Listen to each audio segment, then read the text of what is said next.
नमस्कार दोस्तों, आप देख रहे हैं सरकारी जॉब भर्ती।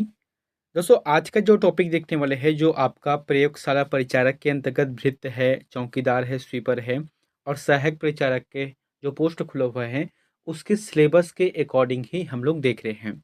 तो जो देखने वाले वहाँ मानव रोग से संबंधित है, जो कि मानव रोग का यहाँ दूसरा वीडियो है।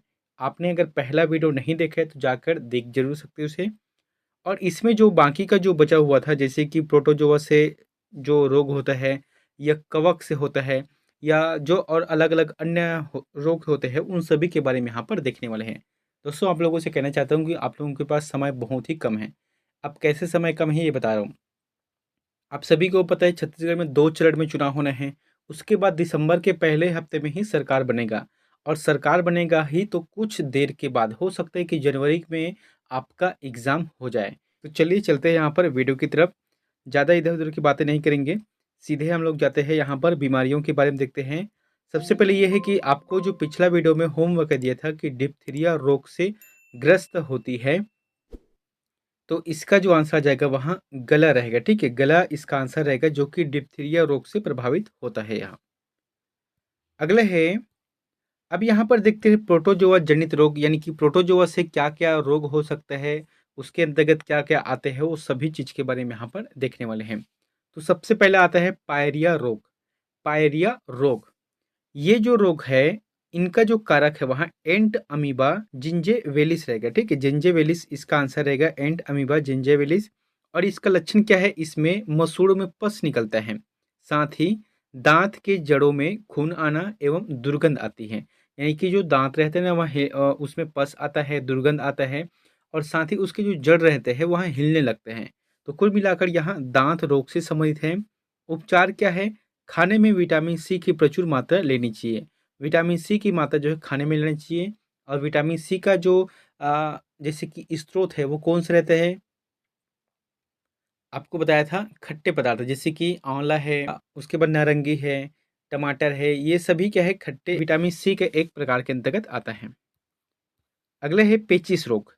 तो पेचिस रोग का जो कारक है वहाँ कौन सा है? एंड अमीबा हिस्टोलिटिका रहेगा, जो कि बड़ी आंत के बगल में यहाँ पाया जाता है, ठीक है? और ये जो है, इनका लक्षण क्या है? बार-बार दस्त होना, जिससे क्या हो जाता है, कमजोरी और थकान महसूस होने लगता है। साथ ही खाना नहीं पचता है और साथ ही भूख नहीं लगता है, ठीक है? ये इनका लक्षण है, जिससे होगा क्या, शरीर कमजोर हो जाते हैं और थकान महसूस होने लगता है। और इनका उपचार क्या है? पानी उबाल कर पीना चाहिए और साथ ही उसमें ओआरएस की घोल मिलाकर भी पीना चाहिए, जिससे क्या हो जाता है, शरीर को ताकत भी मिलता है और बार-बार जो पेचिश होता है उनसे मुक्ति मिलती है। अगला है मलेरिया रोग। तो मलेरिया रोग का जो कारक होता है वहाँ प्लाज्मोडियम वाइवैक्स नामक प्रोटोजोआ होता है, ठीक है? वाहक जो है इनका मादा एनोफिलीज मच्छर से होता है। ये काफ़ी इंपॉर्टेंट है कि मलेरिया नामक रोग किसकी वाहक होता है? तो मादा एनोफिलीज मच्छर, है ना? ये मच्छर है जो कि मादा एनोफिलीज के नाम से जाना जाता है और इसके लिए रोनाल्ड रॉस को नोबेल पुरस्कार मिला था। दोस्तों देखो, ये रोनाल्ड रॉस है ना, इन्होंने ये पता लगाया था कि मादा एनाफिलीज मच्छर की वजह से मलेरिया होता है और इसीलिए इसे रोनाल्ड रॉस को नोबेल पुरस्कार दिया गया था। लक्षण क्या है? ठंड के साथ तेज बुखार, उल्टी और दस्त इत्यादि है। और इससे प्रभावित अंग कौन-कौन से हैं? एक तो होता है प्लीहा, यकृत एवं लाल रुधिर कणिका, यानी कि आरबीसी होता है। उपचार क्या होता है इनका? इसका रहेगा क्लोरोक्वीन और पायरोक्वीन से कुनेन समूह है। एक तो देखो, ये यहाँ पर क्या है, 2 अलग-अलग है। साथ ही कुनेन समूह जो कि सिनकोना वृक्ष की छाल से एक औषधि प्राप्त किया जाता है या इनसे दवाई बनाई जाती है। कभी-कभी प्रश्न आते हैं कि कौन से ऐसे वृक्ष है जिसमें मलेरिया नामक रोग को दूर करने के लिए इससे दवाई बनाई जाती है, तो ये रहेगा सिनकोना वृक्ष की छाल से बनाई जाती है। नोट यहाँ पर नोट कर लेना है, आस-पास को सफाई रखना है, साथ ही साफ-सुथरा रखना है। जैसे कि क्या है, मच्छर नहीं आना चाहिए, कोई जगह पानी का ठहराव नहीं होना चाहिए और साथ ही साथ डीडीटी यानी कि डाइक्लोरो, डाइफेनिन और ट्राइक्लोरोएथेन का इसमें मिश्रण रहता है। अगला है महानिद्रा रोग। इनका कारण क्या है? देखो, महानिद्रा मतलब नाम से ही पता चल रहा है, नींद आना, बार-बार नींद आना, ठीक है? तो इनका रोग का जो कारक होता है ट्रेपेनोसोमा, इसे लैम्पा नोड का परजीवी कहते हैं।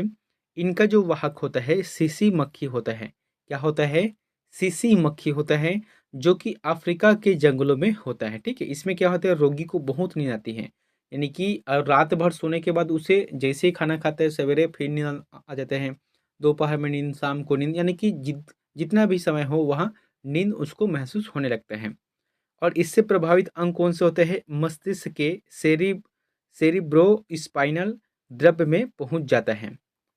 तो ये जो है, जैसे कि आप अनुभव करके देखना, जब आदमी एक निश्चित समय तक सोता है तो ठीक रहते हैं, लेकिन बार-बार जब सोता है ना, तो उसके जो दिमाग है वहाँ थोड़ा-सा ऐसा लगता है कि संकुचित जैसा लगता है, ठीक है? तो यही इनका लक्षण रहता है महानिद्रा रोग का। अब यहाँ पर देखते हैं कुछ अन्य रोग जो कि अलग-अलग वायरस या फफूंद से होता है। सबसे पहले क्या है, हाथी पाँव, या इसे ही फाइलेरिया कहते हैं। हाथी पाँव सभी को पता है। रोग का जो कारक है वहाँ क्या है? यह रहेगा क्यूलस का प्रजाति के मच्छर से यह रोग होते हैं। अधिकतर तालाब के क्षेत्र में रहने वाले लोगों में देखा जाता है। जहाँ भी होता है वो लगभग तालाब के क्षेत्रों में होने वाले लोगों को देखा जाता है। क्यों? क्योंकि वहाँ पर जो है मच्छर पाया जाता है, ठीक है? और लक्षण क्या है? पैरों, वृषण कोषों और शरीर के अन्य भाग में सूजन, टांगे सूजकर मोटा हाथी के पाँव के समान हो जाता है। जैसे टांग रहते हैं सामान्य, तो वो क्या हो जाता है, हाथी के समान, यानी कि मोटा हो जाता है। और इनका जो उपचार है वहाँ क्यूलेक्स मच्छर को मारने के लिए डाई डाइएथिक कार्बो का प्रयोग किया जाता है। दोस्तों यहाँ पर जितना भी रोग बता रहा हूँ ना, आपके सिलेबस के आधार पर ही है, आप इसे अच्छे से ज़रूर देखना। फिर आता है दमा रोग, जो कि अस्थमा कहा जाता है और ये फफूंद द्वारा फैलता है। यहाँ एस्परजिलस फ्यूमिगेस नामक वाहक के स्पोर फेफड़े में जाकर जाल बना देती है, जिससे सांस लेने में कठिनाइयां अनुभव की जाती हैं। अगला है दाद, जिसे कहा जाता है रिंग वार्म कहा जाता है। यह रोग ट्राइकोपाइटोन नामक कवक से होता है। त्वचा के अंदर अपना जाल बना लेती है, जिससे लाल रंग के गोल उभार पड़ जाते हैं, ठीक है? लाल रंग के जो गोल उभार पड़ जाते हैं, यहाँ पर दाने दाने जैसे रहते हैं, ये क्या है? खुजली है, दाद है, खाद है, दाँत खाज खुजली है। अगला है कंठमाला या घेंघा रोग, है ना? तो यह रोग हमारे शरीर के गले में उपस्थित थायराइड ग्रंथि के हार्मोन थायरॉक्सिन की कमी के कारण होता है और इससे गला सूज जाता है। जैसे गला रहता है सामान्य, तो वो गला क्या है, सूज जाता है। किसकी वजह से सूखता है? जो थायराइड ग्रंथि होता है, उनके थायरॉक्सिन की कमी से यहाँ सूख जाता है। और इनके उपचार क्या है? आयोडीन की कमी से होता है, ठीक है? अगर आयोडीन की मात्रा हम सही ढंग से लेते हैं तो यहाँ थायराइड नामक या घेंघा नामक रोग नहीं होता। अब ये आयोडीन कहाँ पाए जाते हैं? नमक के माध्यम से पाए जाते हैं। तो नमक में भी कौन-सा है जो सरकारी मिलता है या लोकल हम लोग खाते हैं ना टाटा वगैरह के, ये सब लोकल हैं। सबसे बेस्ट नमक कौन-सा है? जो कि काला नमक रहता है ना, वही सबसे अच्छा नमक रहते हैं। फिर आता है दिल का दौरा। तो दोस्तों मैंने यहाँ पर जितने भी बता रहा हूँ अच्छा प्रश्न है। कई ऐसे जो बीमारी रहते हैं, जैसे कि दूरदृष्टि दोष है, निकट दृष्टि दोष है, गंजापन है, बहुत सारे ऐसे रोग हैं जिसको मैंने छोड़ दिया है क्योंकि वो सामान्य सा प्रश्न है। यहाँ पर क्या है? दिल का दौरा पड़ना या हार्ट अटैक आना है। जब रक्त में कोलेस्ट्रॉल या चर्बी की मात्रा बढ़ने लगती है, तब इन कोरोनरी धमनियों के में जमाव हो जाता है, जिसमें मसल्स में रक्त का प्रवाह नहीं होता है और दिल का दौरा पड़ जाता है। इसका जो उपचार क्या है? बाईपास सर्जरी किया जाता है या एंजियोप्लास्टी की जाती है, ठीक है? इनका जो कारण क्या होता है हार्ट अटैक होने का? सबसे ज़्यादा जो वजह है वहाँ बीपी बढ़ना है, मधुमेह है ना? और जो है मानसिक तनाव है, मोटापा है, इत्यादि होता है। और कोलेस्ट्रॉल युक्त भोजन, शराब, धूम्रपान, शारीरिक मेहनत यहाँ नहीं होता है। जैसे कि कभी-कभी क्या होता है, ये तो हो गया बीमारी, लेकिन अगर आप भोजन कर रहे हो जिसमें कोलेस्ट्रॉल की मात्रा सबसे ज़्यादा है, अत्यधिक मात्रा में शराब पी रहे हो, सिगरेट पी रहे हो और जो है अपने शरीर को एकदम रिलैक्स रखते हैं, यानी कि कभी भी शारीरिक वर्क नहीं करते, बस बैठे तो बैठे हैं। तो ऐसे जो रोगी रहते हैं ना, ऐसे जो रहते हैं उनको सबसे ज़्यादा हार्ट अटैक होने का चांसेस रहता है। फिर आता है कैंसर। तो ये कैंसर रोग जो है बहुत खतरनाक चीज़ है। कोशिकाओं की अनियंत्रित वृद्धि को कैंसर कहते हैं, जिसे ट्यूमर बन जाता है, ठीक है? इसका उपचार का एक ही तरीका है, कीमोथेरेपी के माध्यम से। कीमोथेरेपी मतलब क्या होता है? एक मतलब हाई पावर का इंजेक्शन दिया जाता है, जिससे रोगी का जो शरीर रहता है ना बहुत ज़्यादा हीट करते हैं। इसमें क्या होता है, कभी-कभी रोगी का मृत्यु भी हो जाता है और ये इसलिए दिया जाता है ताकि अंदर में जो कोशिका रहता है, जो कि कौन सी कोशिका है? अनियंत्रित कोशिका है, उसे नष्ट करने का कार्य करते हैं ना। ब्लड कैंसर को ल्यूकेमिया भी कहा जाता है, जो अस्थि मज्जा में कैंसर है। मसल से कैंसर को सारकोमा भी कहा जाता है। अगला है वर्धांता रोग, जो कि इसे कहा जाता है कलर ब्लाइंडनेस कहा जाता है, ठीक है। इस रोग से ग्रसित व्यक्ति को हरे और लाल लाल रंग में अंतर नहीं कर पाते वो। मस्तिष्क का तथा मेरुरज्जु पर चढ़ी झिल्ली में या क्षति आ जाने से होने वाला प्रमुख रोग है वहाँ स्क्लेरोसिस है। देखो यहाँ पर क्या है, वर्धनता रोग में ना कोई भी जो रोगी रहता है वहाँ हरे रंग और लाल रंग में फर्क महसूस नहीं कर पाता है। तो दोस्तों मैंने यहाँ पर बता दिया है जो कि बचा हुआ रोग था मानव रोग से संबंधित, उसे बता दिए हैं। अब चलते यहाँ पर कुछ 20 ऐसे प्रश्न हैं जो कि इससे संबंधित है, उसको देखते हैं। अब सिर्फ 20 नहीं है, इसके बाद और बहुत सारे वस्तुनिष्ठ प्रश्न बनते हैं जो कि हम लोग उसको बाद में देखेंगे, ठीक है। अभी क्या है, थ्योरी में जो हम लोग पढ़ रहे हैं उसी के अनुरूप ही पढ़ेंगे। यहाँ पर पहला प्रश्न क्या है कि निम्न में से कौन सी बीमारी खाद्य पदार्थ में उपस्थित बैक्टीरिया से नहीं होता है। तो कौन से ऐसे बीमारी है जो खाद्य पदार्थ में उपस्थित बैक्टीरिया से नहीं होता है। जब नहीं होता है तो बात आता है तो फिर तपेदिक रहेगा। बाकी हैजा, प्लेग, डिप्थीरिया ये सभी इसमें होता है, दूषित रूप से भोजन से होता है। तपेदिक क्यों नहीं होता, क्योंकि तपेदिक जो है खांसने व छींकने से होता है। बैक्टीरिया अर्थात होता है जीवाणु होता है जो कि खांसने और छींकने से होता है। जैसे कि कोई छींकता है तो उसके संपर्क में जो आता है उसे भी यह रोग हो जाता है। अगला है हेपेटाइटिस रोग में शरीर का कौन सा अंग प्रभावित होता है। तो हेपेटाइटिस रोग में शरीर का कौन सा अंग प्रभावित होता है आपको ये बताना है। सही जवाब क्या देगा, यकृत। यकृत इसका आंसर सही रहेगा। अगला है घेंघा रोग किसकी कमी से होता है, अभी बताया था आपको। घेंघा रोग जो है आयोडीन की कमी से होता है, यानी कि भोजन में आयोडीन की मात्रा होनी चाहिए, तब जाके ऐसा समस्या नहीं आता है। अगले है निम्न में से कौन सी बीमारी प्रोटोजोआ से होती है। तो कौन से ऐसे बीमारी है जो कि प्रोटोजोआ से होती है, यहाँ पर जैसे मलेरिया है, निमोनिया है और वुपिंग कफ है। उपरोक्त कोई नहीं, तो ये रहेगा मलेरिया, है ना। मलेरिया जो कि प्रोटोजोआ से होती है और इसका जो वाहक कौन सा है, मादा एनोफिलीज मच्छर के माध्यम से फैलती है। पांचवा प्रश्न है असुरक्षित भोजन एवं पानी से निम्न दो बीमारियां हो सकती हैं। तो आपको ये बताना है कि असुरक्षित भोजन है और असुरक्षित पानी से कौन सी दो बीमारियां हो सकती है बताना है। जैसे कि यहाँ पर दस्त टाइफाइड है कि टाइफाइड एवं उच्च रक्तचाप है, या दस्त और मधुमेह है, या टाइफाइड एवं थायराइड की समस्या है। सही जवाब आ जाएगा इनका दस्त एवं टाइफाइड सही रहेगा। अगले है पोलियो होने का कारण है। तो पोलियो होने का कारण कौन से है बता सकते हो आप। इसका जो आंसर क्या जाएगा, वायरस रहेगा, ठीक है। वायरस की वजह से पोलियो रोग होता है। यहाँ पर देखते हैं कि विषाणु या वायरस से होता है। दूषित जल और दूषित भोजन इनके द्वारा फैलता है। अगले है मिनी माता रोग किससे संबंधित है बताना है। मिनी माता नामक जो रोग है वहाँ किससे संबंधित है, ये रहेगा मरक्यूरी, है ना। मरक्यूरी के माध्यम से यहाँ संबंधित है, इससे होता है मरक्यूरी से। अगले है रोग एवं मानव शरीर के अंग को सुमिलित कीजिए। यहाँ पर है एक तरफ रोग है और एक तरफ है मानव अंग जिसे आपको सुमिलित करना है। तो चलिए यहाँ पर सुमिलित करते हैं। सर्वप्रथम क्या लिखा है, मोतियाबिंद। तो मोतियाबिंद किस में होता है, आंख में होता है। इसे हम यहाँ पर ला करते हैं, ठीक है। निमोनिया, तो निमोनिया ये किस में होता है, मतलब ये क्या है, शरीर में क्या है, सांस लेने में दिक्कत होता है ना। खासकर से बच्चों में देखने को मिलता है। तो इसका जो आंसर देगा फेफड़े में रहेगा। फिर आता है पीलिया। ये जो है मतलब एक रोग है खासकर से बुखार जैसे, तो ये रहेगा लीवर से संबंधित है। और एक होता है पायरिया जो कि मसूड़े से संबंधित है। इस प्रकार इसका जो आंसर जाएगा 2 3 4 1 सही रहेगा। अगला है मनुष्य की आंखें किसी वस्तु का प्रतिबिंब बनाती है।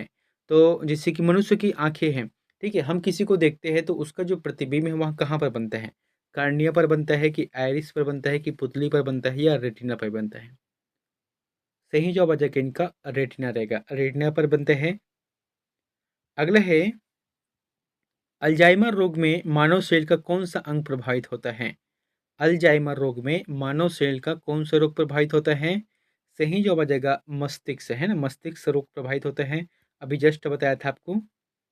अगला है सिकल सेल एनीमिया किस कारण से होता है। बहुत ही अच्छा प्रश्न है यहाँ पर। सिकल सेल या एनीमिया किस कारण से होता है बताना है। ये रहेगा जीन रहता है, ठीक है। जीन मतलब क्या होता है, एक वंशावली रोग है ये, कि जिसके परिवार में हुआ है उसके बच्चों को भी होता है, फिर उसके बच्चों को होता है, तो ये होना तय रहता है, लगभग होता ही है, ठीक है। इसका मतलब ये रहता है जैसे कि सामान्य मनुष्य के जो ब्लड रहते हैं, ब्लड से रहते हैं, वो गोल रहते हैं। लेकिन एनीमिया रोगी जो रहते हैं ना, इनका ब्लड सेल गोल नहीं रहता। इसमें से कुछ ब्लड जो है ऐसा हंसी आकार में रहता है, चपटा आकार में, जिसकी वजह से एक जगह जब जो नस में ये जम जाता है, रुक जाता है, फंस जाता है, तो यहाँ पर दर्द होने लगता है। ये होता है एनीमिया रोग। और ये ज़्यादातर जैसे कि आदिवासी क्षेत्र रहते हैं ना, वहाँ पर आपको देखने को मिलेगा। और इसका सबसे अच्छा स्रोत बताऊँ, तो जैसे कि हम लोग खाते हैं ना, पालक भाजी है ये, ठीक है, आयरन की जो दवा है। और साथ ही मुनगा का जो भाजी रहता है, मुनगा भाजी है या मुनगा की जो सब्जी है, वो भी अच्छा रहता है। अगले है पायरिया बीमारी है, तो पायरिया बीमारी किससे संबंधित है? मसूड़ों से है। मसूड़ों में दर्द होना, मसूड़ों में पस आना, मसूड़ों में दुर्गंध आना, ये सभी इसी के अंतर्गत आता है। अगला है भोजन जनित बीमारियों के लिए उत्तरदायी दो प्रमुख बैक्टीरिया है। तो भोजन जनित यानी कि भोजन से होने वाले बीमारियों में कौन से दो प्रमुख बैक्टीरिया है बताने हैं आपको। सही जवाब आ जाएगा, पहला नंबर का रहेगा, यानी कि सेल्मोनेला तथा कोलाई बैक्टीरिया रहते हैं। क्या क्या होते हैं? सेल्मोनेला तथा कोलाई बैक्टीरिया होते हैं। देखे थे यहाँ पर सेल्मोनेला से टाइफाइड रोग होता है, और साथ ही कोलाई बैक्टीरिया से डायरिया रोग होता है। अगला है मशरूम क्या है? तो मशरूम क्या है बताना है आपको, जैसे कि हम लोग खाते हैं ना मशरूम, तो मशरूम क्या है? ये होता है कवक। कवक होता है जिसे हम खाते हैं। अगला है रंग अंध व्यक्ति इनमें से किन रंगों का भेद नहीं कर सकता? तो रंग अंध मतलब बताया था, कलर ब्लाइंडनेस होता है या वर्धांतता रोग होता है, जो कि लाल और हरा दो रंग को वहाँ अच्छे से जान नहीं पाता, यानी कि इसमें भेद अंतर नहीं कर पाता है।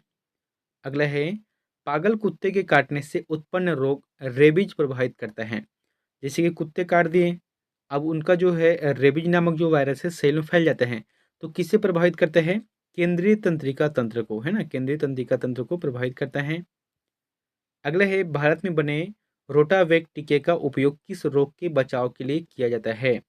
तो भारत में जो बने हैं रोटावेक टीके, यह कौन से ऐसे रोग है जिसे बचाव के लिए किया जाता है? दस्त रहेगा। दस्त के लिए किया जाता है, जैसे कि बार बार जब दस्त होता है तो इनका टीका यानी कि इंजेक्शन दिया जाता है। अगले है स्वाइन फ्लू रोग का कारक है। तो स्वाइन फ्लू रोग का कारक कौन सा है बताना है। इसका जो जवाब आ जाएगा विषाणु। विषाणु जो है स्वाइन फ्लू रोग का कारक है। अगला है भोजन में रोगाणुओं की वृद्धि के लिए आवश्यक है। जैसे कि भोजन हम लोग बोलते हैं ना कि ये दूषित भोजन है, तो इसकी वजह क्या है? एक तो होता है भोजन में नमी होना, यानी कि भोजन जो है पचपचा जैसे रहते हैं ना, उसी तरीके से हो जाते हैं। और एक होता है उचित तापक्रम, यानी कि भोजन करो तो गर्म करो, या फिर बाद में वो क्या हो गया, ठंडा हो गया, तो ये भी एक वजह है। और एक है ऑक्सीजन। तो उपरोक्त सभी इसका आंसर सही रहेगा, जो कि भोजन रोगाणु के वृद्धि के लिए आवश्यक हो जाता है, यानी कि ये उत्तरदायी होता है। अब देखते हैं यहाँ पर अंतिम प्रश्न, और ये आप लोगों के लिए होमवर्क है, तो इसका आंसर मैं प्लीज़ कमेंट बॉक्स पर जाकर जरूर बताएं। प्रश्न क्या है कि एलिसा किस रोग से संबंधित है? यानी कि देखो ये एलिसा है ना, एक जांच है, तो बताना है कि ये जो एलिसा है वह किस रोग से संबंधित है। एड्स है, डेंगू है, स्वाइन फ्लू है या कैंसर है? इन चारों में से जो भी ऑप्शन आपको सही लगता है, तो प्लीज़ हमें कमेंट करके जो बताएं। मिलते हैं नेक्स्ट वीडियो में एक नई जानकारी के साथ। Thank you.